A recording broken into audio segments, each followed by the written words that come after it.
Hello, welcome everyone to acting AF. हमने देखा last दो वीडियोस में एडजेक्टिव्स कैसे निकाले जाते हैं कैरेक्टर के लिए। उन एडजेक्टिव्स को 3 या 4 तक सीमित कैसे किया जा सकता है। अब आगे क्या करना है, ये बहुत अहम चीज़ है। अगर आप एडजेक्टिव लेकर प्ले करना चाहेंगे कैरेक्टर, ये बहुत बड़ा ट्रैप है, क्योंकि एडजेक्टिव आप प्ले नहीं कर सकते। फिर से सोचिए इसके बारे में। एडजेक्टिव आप प्ले नहीं कर सकते। एडजेक्टिव सिर्फ आप दिखा सकते हैं, आप एडजेक्टिव बन नहीं सकते। क्योंकि एडजेक्टिव ये जो चीज़ है, विशेषण किसी कैरेक्टर के बारे में, वो ऑडियंस के दिमाग में पैदा होता है। मैं अलग होना प्ले नहीं कर सकता, मैं मेरी सोच में अलग हो सकता हूँ। जो भी मेरे सामने चीज़ें आती हैं उनको मैं अलग तरीके से प्रोसेस कर सकता हूँ। जो आपको देखता है वो कहेगा कि अरे ये आदमी, ये किरदार कुछ अलग है। कंफ्यूज्ड, ये कैरेक्टर लिया तो मैं ये प्ले कर सकता हूँ, ये मैं सिर्फ दिखा रहा हूँ, मेरा अंदर कंफ्यूजन कुछ नहीं है। अगर मेरे पास दो चॉइसेस हैं तो एक चॉइसेस में कुछ प्लसेस हैं, कुछ नेगेटिव्स हैं, दूसरे में भी कुछ प्लस हैं, नेगेटिव्स हैं, और मैं उनके बारे में सोचते रहता हूँ। ये मेरे दिमाग में पैदा हुआ कंफ्यूजन है। इसीलिए हम कंफ्यूज से कंफ्यूजन तक जा रहे हैं। कंफ्यूज्ड एडजेक्टिव से लेके नाउन तक या इवन वर्ब तक, टू बी कंफ्यूज्ड। क्योंकि पहला बाहर दिखने वाला कुछ है एडजेक्टिव, और कंफ्यूजन या टू बी कंफ्यूज्ड ये अंदर होने वाला कुछ है। So as an actor you have to go from the adjective to the thought process, to the way of thinking of the character, such that आप जिस तरीके से अंदर बिहेव करते हैं, अंदर सोचते हैं, कोई भी चीज़ आपके सामने आ रही हो उसके बारे में, सामने वाले को लगता है कि आप वो एडजेक्टिव है। सो अब देखते हैं कि हमने जो लास्ट टाइम लिए थे एडजेक्टिव्स, उनके बारे में सोच कर देखते हैं। जो इल्हाम नाटक है, उसके प्रोटैगनिस्ट भगवान, उनके बारे में हमने 3 चॉइसेस किए थे। अलग एक था, दूसरा था कंफ्यूज्ड, और तीसरा था इम्प्रिजन्ड, यानी बंधे हुए, जकड़े हुए। अलग होना प्ले नहीं कर सकते। अलग होना एक नज़रिया है। एक्टर जो कुछ देख रहा है उसमें उसे कुछ अलग महसूस हो रहा है। आप अपना नज़रिया कंपेयर करके देखिए कैरेक्टर के नज़रिए से।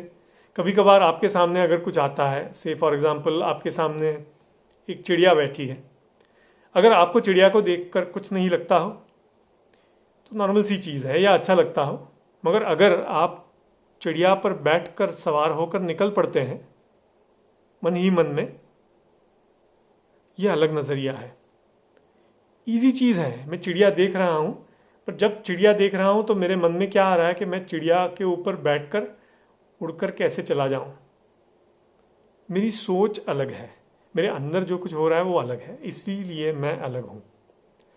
इसीलिए अलग मुझे अगर प्ले करना है adjective, I can't play it. Instead I have to adopt a way of thinking that is different, that is unique. whatever comes to me, whatever input comes to me during the play, I have to process it in a different way than normal. That's how I'll be alag, unique, different. दूसरा character था confused है। उनके सामने कुछ questions हैं इसमें। क्या मैं परिवार के साथ रहूं? क्या मुझे जो इल्हाम या एनलाइटनमेंट हासिल हुआ है उसमें कुछ दम है? तो मैं इस दुनिया में तो नहीं रह सकता, तो और कहाँ जाकर रहूं? इस टाइप के सवाल उनके मन में कुछ हैं। जो जो उनके सामने आता है, क्या वो उन्हें इस सवालों के तराजू पर तोल कर देख सकते हैं? और उनके मन में ये लगता है कि अरे ये तो लोग हैं मेरे परिवार वाले, वो तो मेरे साथ होते हैं हरदम, इनको छोड़कर तो मैं नहीं जा सकता। मगर मैं यहाँ रहा अगर, तो मेरी ये सोच जो अभी साक्षात्कार से जो बदल गई है, इन सबको अजीब लगने वाली है। इनके बारे में अगर सोचते रहें, कभी यहाँ होते हैं कभी वहाँ होते हैं, तो ऑटोमेटिकली देखने वाले को ये समझ में आता है कि ये कंफ्यूज्ड है। तीसरा जो था, इम्प्रिजन्ड है, वहाँ पे अटके हुए हैं।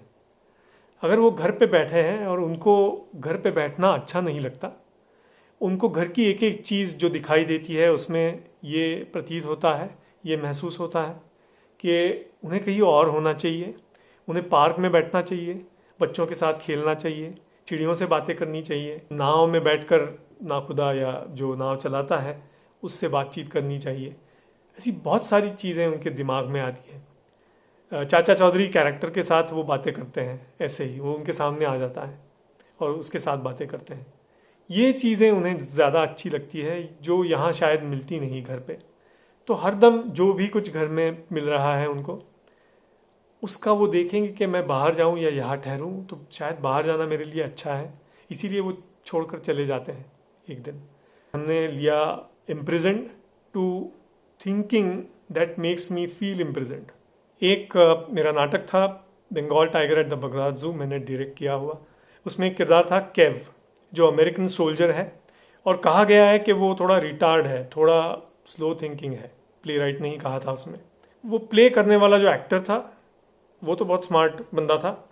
तो ये जो चीज़ है स्लोनेस की, हाँ, वो दिखानी पड़ती है तब स्मार्ट एक्टर को, क्योंकि वो स्लो हो नहीं सकता, उसने स्लो ये विशेषण प्ले कर रहा है।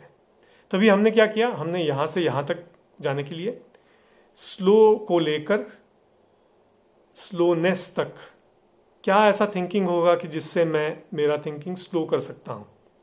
तो मैंने कहा एक्टर से कि आप ऐसा कर सकते हैं कि जो भी कुछ सामने आपके आ रहा हो उसमें से एक ही चीज़ आप प्रोसेस कर सकते हैं एक बार। अगर आपके सामने दूसरा सोल्जर आया हो तो सिर्फ आप उसका नाम ही प्रोसेस करेंगे। उसने कुछ कहा तो पूरे सेंटेंस का एक लफ्ज़ ही प्रोसेस करेंगे। इससे क्या होता कि आपका जो थिंकिंग प्रोसेस है ऑटोमेटिकली स्लो बन जाएगा। तो इसीलिए हम स्लो प्ले कर सकते हैं, हम स्लो, मगर स्लो थिंकिंग में आपके सामने जो आ रहा है उस पर पूरा विचार ही नहीं किया, थोड़ी थोड़ी चीज़ें ही आपके सामने आ रही हैं, तो आप ऑटोमेटिकली स्लो हो जाते हैं। पूरा का पूरा प्ले उनको इसी तरीके से हैंडल करना है। वो स्मार्ट एक्टर हैं इसलिए उन्होंने अपना स्मार्टनेस जताना नहीं है, क्योंकि कैरेक्टर पूरा का पूरा टाइम जो कुछ देख रहा है वो उसी नज़रिए से देख रहा है। तो ये हो गया एडजेक्टिव से लेकर वर्ब या नाउन तक पहुंचना। ये प्रेक्षक को लगता है, ऑडियंस को लगता है, ये एक्टर के दिमाग के अंदर होता है, दिमाग के अंदर की स्थिति है, वो दिमाग के अंदर के विचार है। वो विचार अगर होंगे तो ही बाहर की स्थिति एडजेक्टिव जैसी साबित होगी। ये था इसका सबसे इम्पॉर्टेंट स्टेप। फिर से एक बार देखते हैं। स्क्रिप्ट लेते हैं, आपके कैरेक्टर के लिए विशेषण निकालते हैं, बड़ी लिस्ट। आप 3 से 4 विशेषण चूज करते हैं, अलग अलग तरीके से उनको देखकर आप इन सारी विशेषणों को थिंकिंग प्रोसेस में तब्दील कर देते हैं, विचारों में तब्दील कर देते हैं, so that they become nouns और they become verbs. So this is showing, this is doing. Showing से लेकर आप डूइंग तक आ गए। ये जर्नी बहुत इजीली हो सकता है। इसमें से बहुत सारा कन्फ्यूजन जो है आपको, जो आप कैरेक्टर के बारे में बहुत कुछ सोचते हैं, आपको कंफ्यूज कर देता है, वो कन्फ्यूजन थोड़ी देर दूर रह सकता है। आप बहुत इजीली इनके साथ खेल सकते हैं, एक विशेषण बाहर निकाल के दूसरा ले सकते हैं, देख सकते हैं क्या हो रहा है, और आपको कभी कभी बहुत ही अलग इंटरेस्टिंग यूनिक कैरेक्टराइजेशंस मिलेंगे अगर आपने चूज करते समय ये एक्सपेरिमेंटेशन करके देखा। तो आप ये तीसरी स्टेप भी आपके एक्सरसाइज की कर लीजिए और आपका सारा जो फीडबैक है मुझे भेजते रहिए, और let's get on with acting AF।